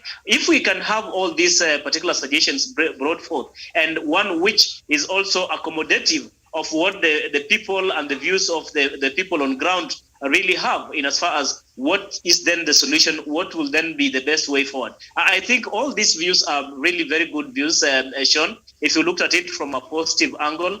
And the only thing is then which of the views is really the best. I think that is where the argument is. Which of the views is really the best? Because by the end of the day, we must find a solution that is not going to be detrimental, a solution that is not going to heap more pain on the people, on the suffering that the people continue to really go through in DR Congo, but one which is going to bring a sigh of relief, one which is going to bring a permanent, of course, relief and remedy to this kind of trouble that we have in DR Congo. I agree with Professor Jared Onyari. I also agree with Dr. David Masanga, but equally so, I think we must also try to listen in to what Ambassador Maina is trying to say, because to a large extent, he has some points in as far as what then needs to be done. Or we may be talking about having this government separated, but which way? Will it be the federal way, or do we have to separate it so that we have,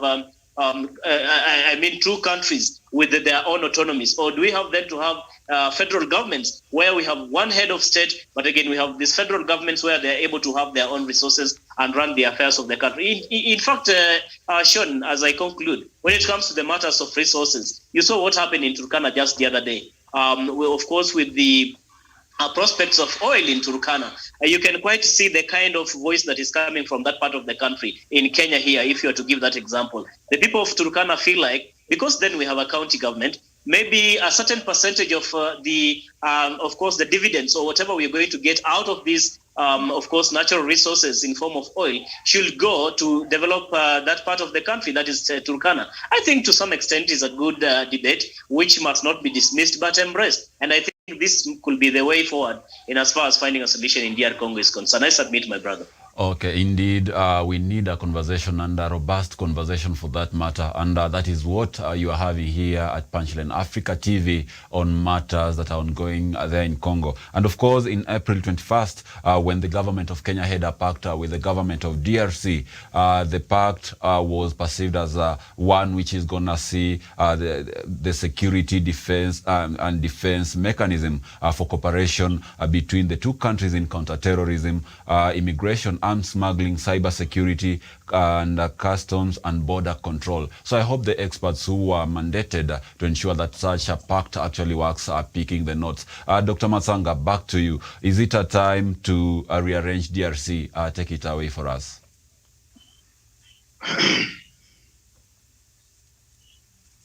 First of all, thank you very much, all of you. Thank you, Ambassador Maina. Thank you, Professor Gerard Onyari. Thank you, Tawish Olesasana Samuel. Thank you, Miriam Ogutu. And thank you very much, Daniel Wesonga. Of course, we cannot fully accomplish the mission tonight. We cannot fully conclude tonight, this evening, that reasons are this or reasons against this. It is a debate that I have started. It's an engagement that I have delivered to the world. It is an engagement that I have brought. There are people writing books silently, like Professor Onyari, who might have alluded that I might have taken a few of his notes, or I told them at night. No, I don't know where you live. Therefore, you are in California. I won't be able to see your notes. But as a scholar on African continent, surely, I need to stand up to be counted. I need to stand up and look at Africa. Where are we going? From 1961, since the killing of Patrice Lumumba, the country called Congo has never had peace. The country called Congo has no roads. Maina is correct. Maina is talking of periphery factors. And he talked of, he failed to even bring out the word root cause. What is the root cause of Congo? He went further to say it is because of the bad mindset set out by the Belgians or the French or those type of people that has caused Africa and Congo to be poor. But I want to counter that argument by presenting cases in Africa. In Kenya, for example, they are poor people, but they have not invited ISIS. There are poor people in Uganda, but they have not invited ISIS. There are poor people in every part of Africa, but they have not joined rebel forces or terrorists to kill their own people. In Congo, it has been a habit that every time, if you look at the killing of the Sire Kabila, Kabila was killed, assassinated, because he signed 2 agreements, one giving concessions to the Americans and another one giving concessions to other companies that were coming in to dig minerals. I have been around this area, this Africa, for a long time to understand the geopolitical scenarios that have destroyed this continent. Therefore, I speak with authority on a number of things. Those I don't know, I will not tell you I know. No. The Congo issue. Why I speak about Congo? Why do you think Congo should be rearranged? The rearrangement of Congo consequences will be there. I agree with you, Maina, that we have rearranged some countries in Africa, like South Sudan, that have produced us more chaos than what we wanted. South Sudan is today a bleeding field where armies are rearranging themselves ready for a battle. Okay, we agree. But look at what can stop the M23 in the DRC Congo forming itself near the Rwanda border and the Uganda border, coming to destabilize Ugandans and the Congolese who are running into Uganda for asylum.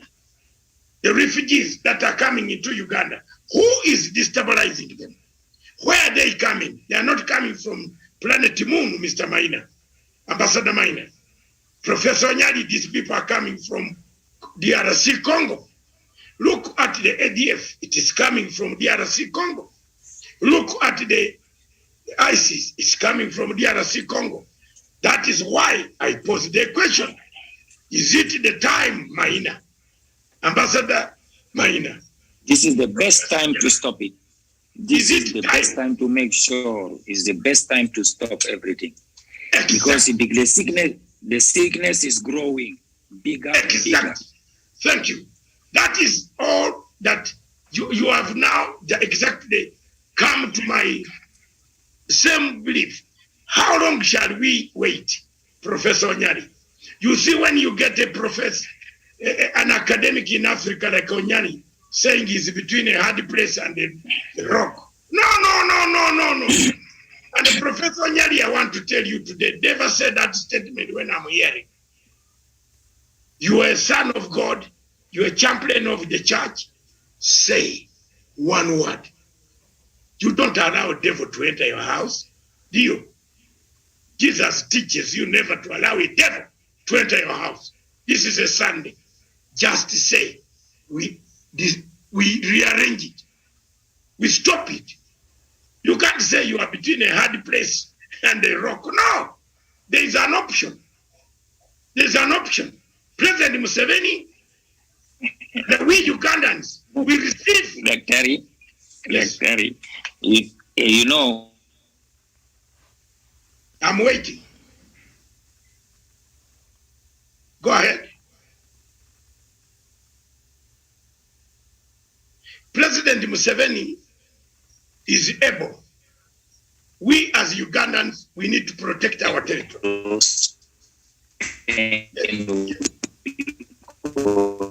down. Yeah. As Ugandans, Right, Daktari. You see, given the we can't hear you properly, Baina.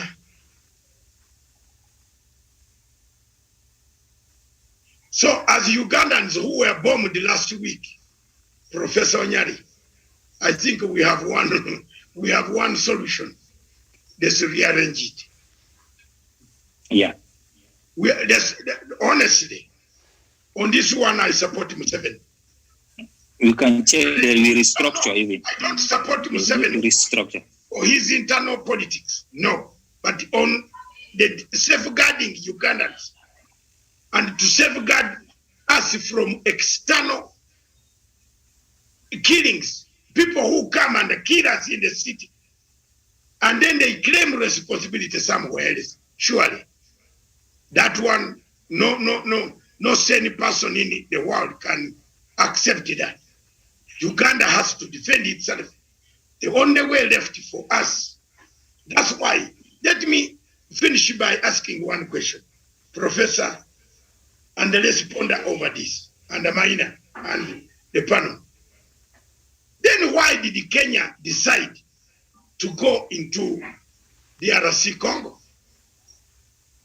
Why? Why has UPKDF entered Congo to help in rearranging Congo? Why is President Museveni digging the roads in Bunya, in northwestern Uganda, making the whole place workable? We want a situation of rearrangement. That is called rearrangement. Rearrangement might not only mean that you cut the country into Congolese, the Tutsi, the Banyamulenge, and then the one of the Katanga region of Tsombe, Moise Tsombe, that murderous killer who killed Patrice Lumumba. You know, these are some of the things. We should look for alternatives. How can we assemble our brains to make sure that Congo is rearranged? That's why Kenya accepted to go into Congo. I submit to the panel that they accepted to go into Congo to make roads, to assist, to build the infrastructure that can enable the people to take out goods economically. When you take out the mangoes from the Congo forest, they are the sweetest, because the Congo forest has been there for millions and millions of years, isn't it, Maina? Why do you take their mangoes and take them to China instead of them producing their mangoes in Ituri forest? Why don't we put a factory in Ituri forest? That is the rearrangement of Congo. When you put a factory and the mangoes are being juiced, and there is a road that can carry that juice into Uganda, into northern Uganda, into southern Sudan, you have rearranged Congo. That is the essence of this topic. Don't narrow it to territory cutting in two parts. Let's arrange Congo in economic terms, in political terms, in social terms, in behavioral mindset terms. Maina, you made a good point where you said they have a mindset of the Belgians since 1884. And Professor, you made a point when you said you are between a hard place and a soft landing. Soft land, my side. Let's know we cannot be Pan-Africanists when one part of Africa is bleeding. We cannot allow mercenaries coming from Egypt, slaughtering a president, and going on national TV, and saying, we have slaughtered him. Sure. No, honestly, you tell me now, you are all grown up with children, all of you. Africa, Is this the Africa that we want? A mercenary group runs from Egypt of 400 to 5,000 men trained in Egypt, known by Africa, known by the AU. It goes into Chad and it kills the president. And you walk around on television and say, I'm an African. And you don't talk about that? Surely, what type of African? Songa, give me 2 minutes. Look at the war in Ethiopia. Who is behind this war? Who? Why don't we Africans for once stand up? Look at the United States Secretary of State. He walks into Kenya. He doesn't talk about China. As soon as he landed in Abuja and Senegal, stupid, very stupid statements. Africa must stand up and say it. If you don't want to give me a visa to go to America, I don't need anything. I don't need a visa to go to America. If you want, then it's up to you. If you refuse me entry, that's okay. But I have to tell the truth. I'm not a terrorist. We are not terrorists. But we are telling the truth. You come to Kenya and tell Kenyans you love them so much. As soon as you leave Kenya and you are in Abuja and Senegal, you denounce the same Kenya and tell Kenya that they have borrowed too much, they are in trouble with China.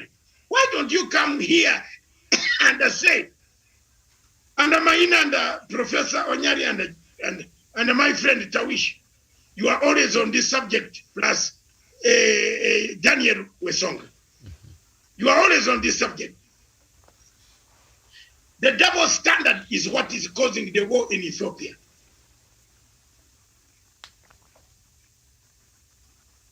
You think the US does not know who is in Ethiopia?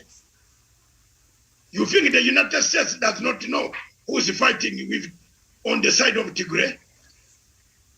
Why is Obasanjo running around with his big shirts and trousers? I don't know whether he wears trousers inside there. You know? At least me, Matanga, I wear my trousers. Running around the continent that is doing a peace process. What peace process? When he knows there is no peace process. Do you know that Obasanjo knows there is no peace process? Because the Prime Minister of Ethiopia has said, even this morning, that he's not going to negotiate with terrorists. So which peace process are you running to tell me? Maina, maybe you live in France. I don't know whether you shared a piece of the frogs this morning, but I have not shared any frog. I eat the African food. I ate arrowroots and cassava this morning.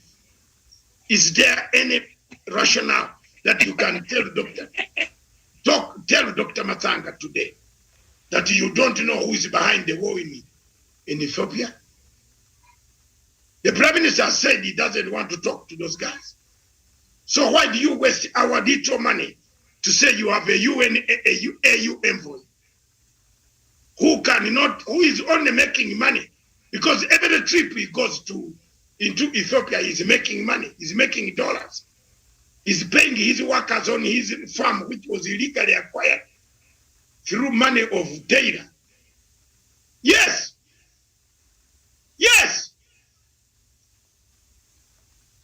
We have to talk the truth. Obasanjo can't help even peace when Nigeria is sinking. Nigeria is sinking. Maina, am I wrong? You come from that region of Fulani. Don't you see Nigeria going down? Don't you see Nigeria by next month? next year, June, where will Nigeria be? With the type of problems that it has. That's why leaders in Nigeria are calling for dialogue. They want dialogue. And the Buhari seem to be agreeing on dialogue, saying, I think he needs dialogue now. Imprisoning people, taking this younger man and locking him up there, and charging him with fabricated information. Does not pay. You need dialogue. Nigeria is another state which needs reorganization, rearrangement. Because the people can't be together anymore. The rich have eaten, the poor have become poor and they have been eaten. And now they are being eaten by ISIS and Boko Haram. Now you tell me, since the killing of Idris in Chad, what has this younger small boy done? What has he changed the climate? Have you seen Chad being condemned anywhere? No, I want to ask my people here. Maina, before you go, have you seen Chad being condemned? Like a Guinea, Conakry, like a Sudan, Khartoum. Is Chad being condemned? No, is Chad being condemned? Where? Show me one newspaper that has published. Maybe Maina has cleaned the whole surface so that Chad is not talked about. But it's a military in place in Chad, not a civilian, not an election. Election was nullified. The man who won the party was killed. Nobody talks about Chad. These are the double standards. Africa has no spokesman. Matanga, we have remained very few of us. PLO Lumumba, another lady from Africa, from Zimbabwe. Now Maina is coming slowly, and Gerard Onyari come up slowly. Maybe Africa, we don't have people to speak for it today. That's why we are in the shackles. We are returning to the 1884, when we shall be recolonized through our own resources. We are returning there. When you look at the events that are killing Africa, the director of intelligence in Botswana wants to arrest Botswana, Bosire, President Hama, to arrest them when they handed over power peacefully. Now you think another African president will hand over power peacefully? I'm asking you, if you threaten President Museveni that when you leave power, I will lock you in, you think President Museveni will hand over power? Well, Songa, don't look down. You are the one of the few people on these platforms in social media that there is a dictatorship here. Yes, but if you threaten President Museveni and tell him that as soon as you finish your term, we shall lock you down in Lucia, will President Museveni hand over power? Of course he will not. Maina, will he hand over power? Tell me. Who wants to see, which president in Africa wants to see going to the keg like President Mubarak? You saw how they put Mubarak on trial. Hosni Mubarak was put on trial. His children, his wife, everybody. Who wants that? Why don't we have a degree of tolerance as Africans? You look at your Kenya here. In Kenya here, you hear of a candidate telling us that those matapedi, those, when we come to power, Matanga and the rest and Uhuru Kenyatta, we shall put them in jail. So why do you put us in jail? No, I'm asking why Ruto wants to put us in jail. What have we done? That's what he's saying. That's what his supporters are saying. Ruto might be in the state house, but the supporters will come for you. They will fabricate things on you. They will fabricate things on Uhuru's supporters. Who supported Uhuru? We support Uhuru because President Uhuru is the government, is the president of Republic of Kenya. We don't have another president to support. Or you want to create a president somewhere in the bush.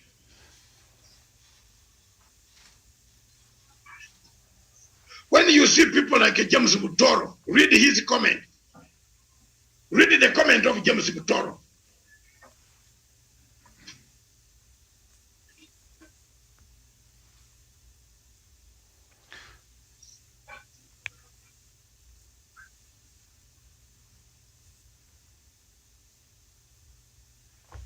James Butoro says Ugandan troops committed heinous crimes in Congo.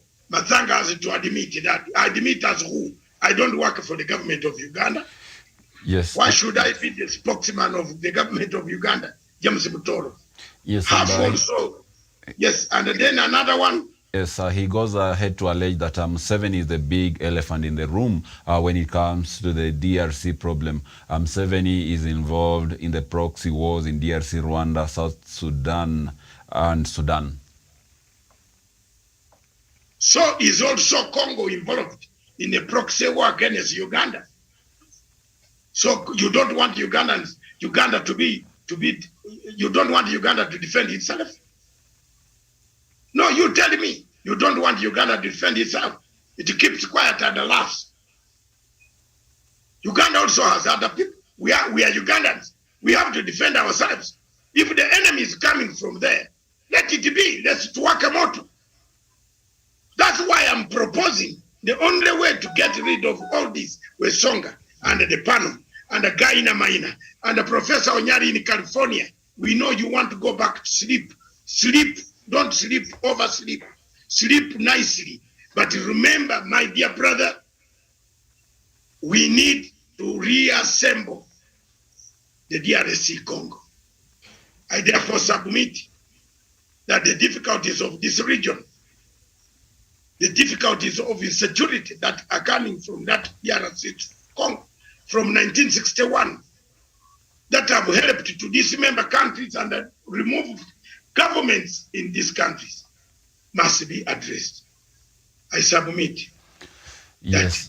Yes, that has been the Africa Showdown show that comes to you every Sunday from 2 p.m. all the way to 4 p.m. And Dr. Matsanga David has wrapped it up quite auspiciously. And I believe those who are involved are going to take some cues from what the panel has put across there. And that will mark the end of the show. But remember, tomorrow we are resuming our daily shows from Monday to Friday, starting from 9 a.m. on Punchline Africa TV, Radio Punchline Africa, and I on Africa Radio. So don't miss out. Let us meet tomorrow from our studios here in Nairobi. We wish you a very, very lovely Sunday this afternoon. Goodbye.